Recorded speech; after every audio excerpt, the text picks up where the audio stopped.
মাছের পেটের মধ্যে যাওয়ার পরেও দোয়া করতেছে।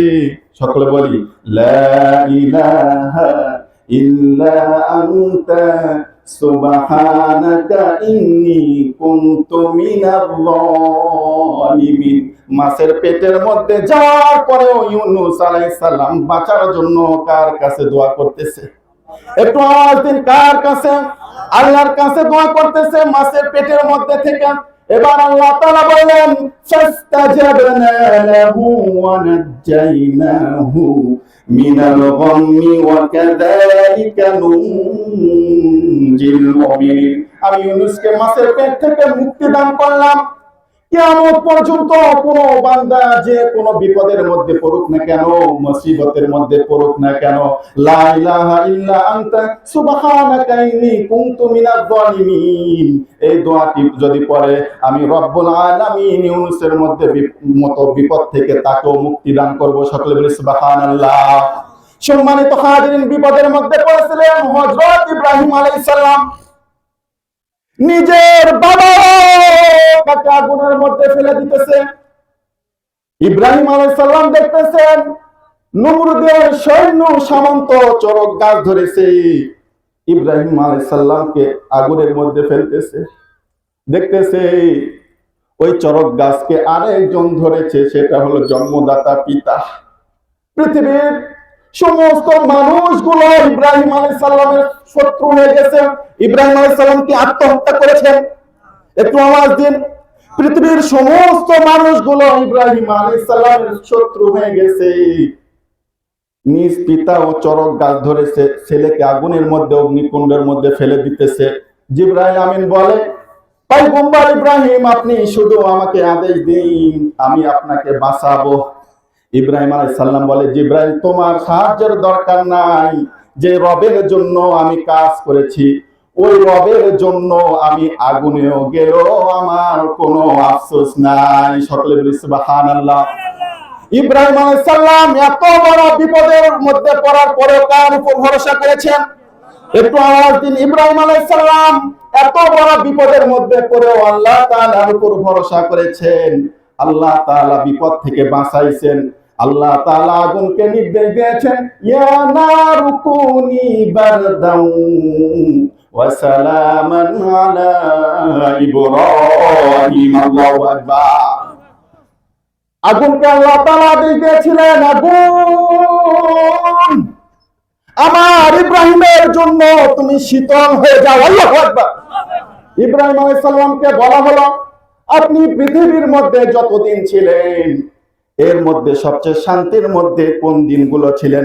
ইব্রাহিম আলাইহিস সালাম বলেন, আমি আগুনের মধ্যে অগ্নিকুণ্ডের মধ্যে যে দিনগুলো ছিলাম, অগ্নিকুণ্ডটা আল্লাহ তাআলা আমার জন্য জান্নাতের বাগান বানিয়ে দিয়েছিলেন। সকলে বলি সুবহানাল্লাহ। যতদিন আমি অগ্নিকুণ্ডের মধ্যে ছিলাম ততদিন আমি শান্তির মধ্যে ছিলাম। আমার ভাইরা, যত বড় মুসিবত হোক না কেন, যত বড় পেরেশানি হোক না কেন, মসজিদের মধ্যে যান, 2 রাকাত নামাজ পড়ুন, 2 হাত তুলে রবের কাছে চান। রবের কাছে 2টি ফোঁটা সবচেয়ে বেশি প্রিয়। কয়টি ফোঁটা? একটু আওয়াজ দিন, কয়টি ফোঁটা? রবের কাছে 2টি ফোঁটা সবচেয়ে বেশি প্রিয়। 1 নম্বর ফোঁটা হলো জিহাদের ময়দানে শহীদদের রক্তের ফোঁটা। আল্লাহু আকবার। দ্বিতীয় নম্বর ফোঁটা হলো বান্দা যখন 2 রাকাত নামাজ পড়ে 2 হাত তুলে রবের কাছে চায়, বিপদের মধ্যে মুসিবতের মধ্যে পড়ে, কবরের ভয়ে, জাহান্নামের ভয়ে বান্দা কান্নাকাটি করে, রব্বুল আলামিন চোখের ওই ফোঁটাকে সংরক্ষণ করে রাখেন। চোখের ওই পানির অশ্রু ফোঁটাকে এত ভালোবাসেন, সমস্ত মুসিবত থেকে মুক্তি দান করে, জাহান্নাম থেকে মুক্তি দান করে, সমস্ত গুনাহ মাফ করে জান্নাত পর্যন্ত পৌঁছে যান। সকলে বলি সুবহানাল্লাহ। সম্মানিত হাজিরিন, আপনি যত বড় মুসিবতের মধ্যে পড়েন না কেন, আপনি যদি পারিবারিক কোন সমস্যার মধ্যে পড়েন, পরিবার ছেড়ে অন্য জায়গাতে যান, ধৈর্য ধরুন। আপনি যদি সামাজিক ভাবে কোন মুসিবতের মধ্যে পড়েন, ওই সমাজটা ছেড়ে অন্য জায়গাতে যান, ধৈর্য ধারণ করুন। আপনি যদি জেলার মধ্যে কোন মুসিবতের মধ্যে পড়েন, ওই জেলাটা ছেড়ে অপর জেলাতে যান। আপনি যদি বিভাগের মধ্যে কোন মুসিবতের মধ্যে পড়েন, আপনি বিভাগটা ছেড়ে অন্য বিভাগের মধ্যে যান। আপনি যদি দেশের মধ্যে কোন মুসিবতের মধ্যে পড়েন, দেশ থেকে পলায়ন করে অন্য দেশে চলে যান। আপনি যদি দেশের মধ্যে কোন সমস্যার মধ্যে পড়েন, টাকা পয়সা যদি থাকে, এমনও করতে পারেন আল্লাহ তাআলার ঘরের কাছে গিয়ে দোয়াও করতে পারেন, ঠিক কিনা বলেন? যদি আপনি সমস্যার মধ্যে পড়েন, দেশের মধ্যে দেশ ছেড়ে অপর দেশে যেতে পারেন, ধৈর্য ধরতে পারেন। তবে দু হাত তুলে গ্রামের মানুষ আপনাদেরকে বলে যায়, বাপজান, কোনদিন মুসিবত টেনশনের মধ্যে পড়ে দুনিয়াটা ছেড়ে আত্মহত্যা করার চেষ্টাও করবেন না। সম্মানিত হাজিরিন, আত্মহত্যা এটা এমন মহাপাপ, আত্মহত্যা এমন মহাপাপ। একজন সাহাবী খুব বীরের বেশে যুদ্ধ করতেছে। নবী করিম সাল্লাল্লাহু আলাইহি সাল্লাম সাহাবীদেরকে বললেন, এই সাহাবী জাহান্নামী। সাহাবায়ে কেরাম অবাক হয়ে গেলেন, এই সাহাবী এত বীরের বেশে যুদ্ধ করতেছে, তারপরে সে কেন জাহান্নামী হবে? নবী করিম সাল্লাল্লাহু আলাইহি সাল্লাম বললেন, এই লোকটা জাহান্নামী। সাহাবায়ে কেরাম অবাক হয়ে গেল। সাহাবায়ে কেরাম বলতেছে যে হুজুর, সে তো খুব ভালোভাবে দ্বীনের জন্য যুদ্ধ করতেছে, তারপরও সে জাহান্নামী হলো কেন? আর আপনি নবী বলেছেন, এটা তো মিথ্যা হবে না। সম্মানিত হাজিরিন, এবার সাহাবায়ে কেরাম ওই লোকটার পিছু নিতে নিতে দেখলো ওই লোকটা যুদ্ধ করতে করতে এক পর্যায়ে এমন একটা আঘাত পাইলো, ওই আঘাতের যন্ত্রণা এত বেশি হইলো, এত বেশি যন্ত্রণা হইলো, যন্ত্রণা সহ্য না করতে পেরে তরবারির সামনে পুঁতে রেখে তরবারির উপর লাফ দিয়ে বুকটাকে ছিদ্র করে আত্মহত্যা করে মারা গেছে। সকলে বলি নাউজুবিল্লাহ। নবী করিম সাল্লাল্লাহু আলাইহি সাল্লাম আগেই বলেছিলেন সে হলো জাহান্নামী। দেখুন, এত আমল করার পরেও, এত বীর বেশে যুদ্ধ করার পরেও, প্রাণপণে যুদ্ধ করার পরেও আত্মহত্যা করার কারণে সে জাহান্নামে গেছে। এজন্য যত পেরেশান হোক না কেন, মুসিবত হোক না কেন, কার উপর ভরসা করব? কার উপর ভরসা করব? আল্লাহ তাআলার উপর ভরসা করব।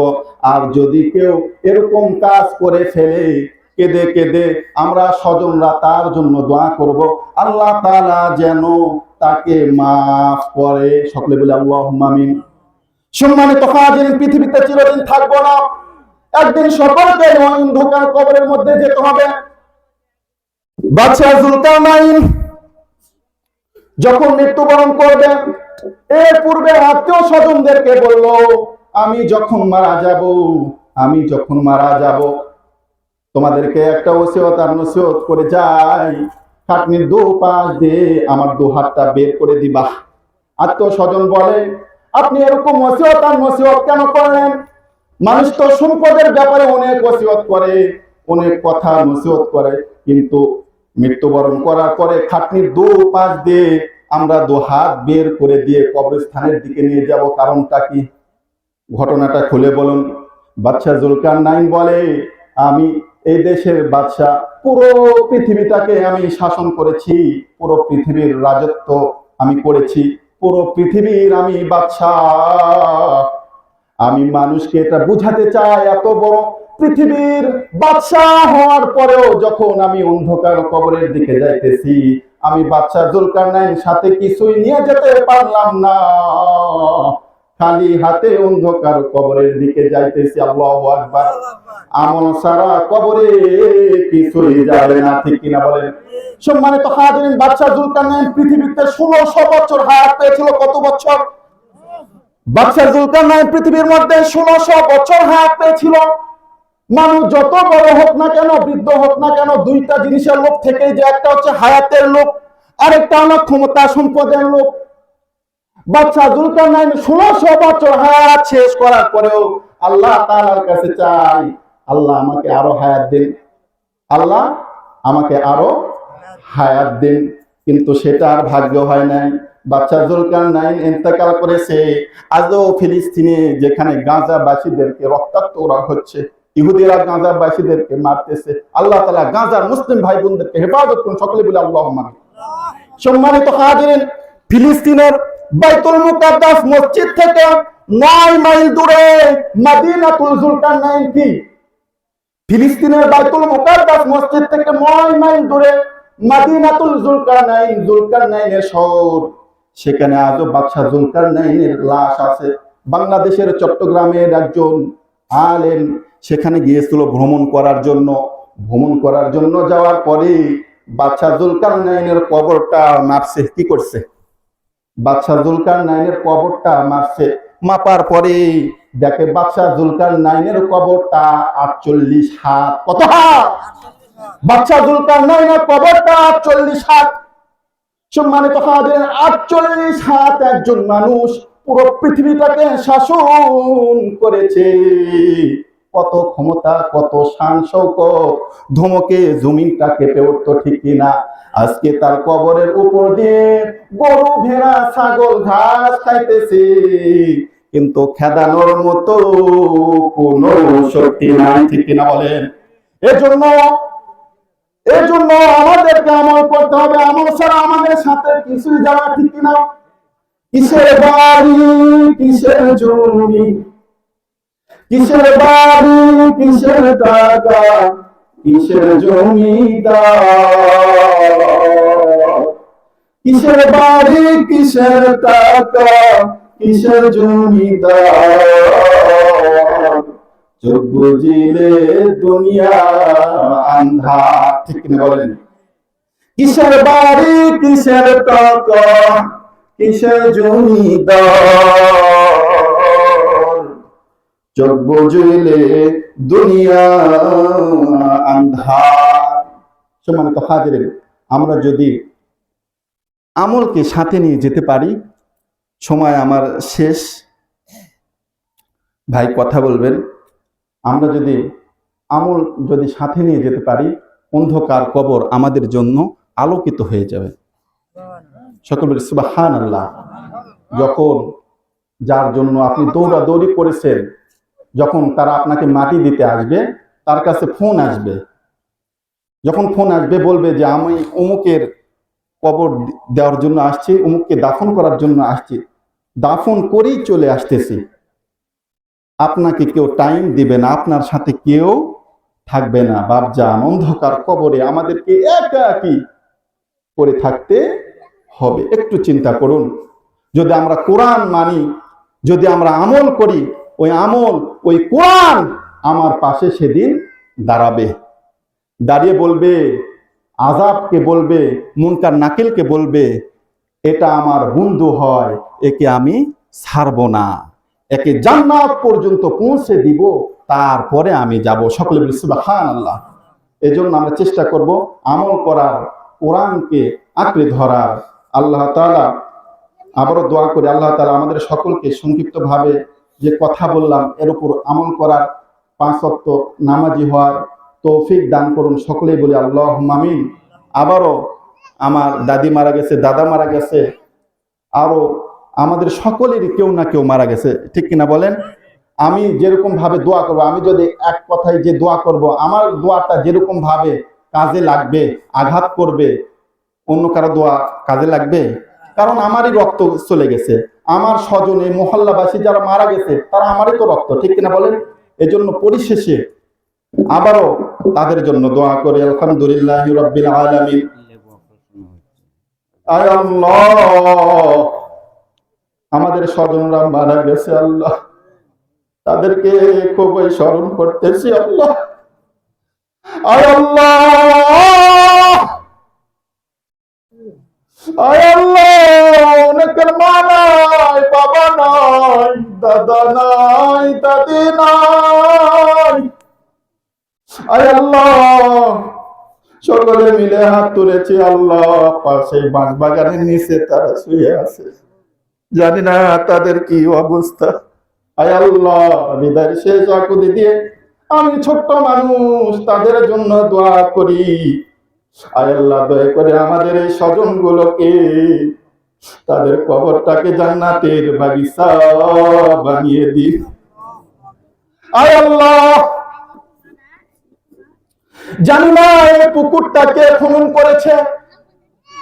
পুকুর থেকে প্রতি বছর হাজার হাজার টাকা আসে, আমরা ভোগ করি। জানি না আমরা যে সম্পদ ভোগ করতেছি, এই সম্পদ গুলো আমাদের দাদা পরদাদা তার আগে কে ভোগ করেছিল, তাদের রেখে যাওয়া সম্পদ গুলোকে আমরা ভোগ করতেছি। কিন্তু দুঃখের বিষয়, তাদের নামটা অনেকে আমরা জানি না। আয় আল্লাহ, আমার এই পাড়ার মাটির নিচে, এই দামোয়া গ্রামের মধ্যে, গোপালপুরের মাটির নিচে যত মুমিন মুসলমান আত্মীয় স্বজন যারা শুয়ে আছে, সকলের জন্য হৃদয়ে শেষ আকুতি দিয়ে আমি দোয়া করি, আয় আল্লাহ মাফ করে দিন। আয় আল্লাহ তাদের সকলের কবরটাকে জান্নাতের বাগিচা বানিয়ে দিন। আয় আল্লাহ, যারা এই মাহফিলের আয়োজন করেছে, কষ্ট করেছে, শ্রম দিয়েছে, প্রবাসী ভাই ভাতিজারা, আয় আল্লাহ দেশের ভাই ভাতিজা যারা দেশের বিভিন্ন স্থানে আছে, যারা বিদেশে আছে, সকলের জন্য দোয়া করি। আল্লাহ দয়া করে সকলকে সুস্থ রাখো। আল্লাহ সকলকে নেক হায়াত দান করো, রিজিকের মধ্যে বারাকা দান করো। আয় আল্লাহ, আমার একজন ভাই লেবু ভাই অসুস্থ, আয় আল্লাহ যুবক মানুষ, দয়া করে তাকে সুস্থতা দান করো আল্লাহ। আয় মাবুদ, আয় আল্লাহ, আয় আল্লাহ সকল প্রকার আযাব গজব থেকে আমাদের এই মহল্লায় পাড়াকে হেফাজত করো আল্লাহ। সকল প্রকার নাফরমানি গুনাহ থেকে হেফাজত করো। আমার ভাই ভগ্ন স্বজন যারা আছে, সকলে যেন 5 ওয়াক্ত নামাজি হয়ে যায়, ঈমানের পথে আমলের পথে আসে, সেই তৌফিক দান করো আল্লাহ। সকলে যেন গীবত থেকে, চুগলখড়ি থেকে, শত্রুতা থেকে, বিদ্বেষ থেকে বাঁচতে পারে, ভালোবাসার সাথে একে অপরের যেন বাঁচতে পারে, সেই তৌফিক দান করো আল্লাহ। আয় মাবুদ, আল্লাহ আমাদের সকলকে জীবনে একটাবার হলেও হজ আদায় করার তৌফিক দান করো। আয় আল্লাহ, আমাদের সকলের জীবনের শেষ কথা যেন হয় তোমার মধুমাখা কালেমা লা ইলাহা ইল্লাল্লাহু মুহাম্মাদুর রাসূলুল্লাহ। আল্লাহুম্মা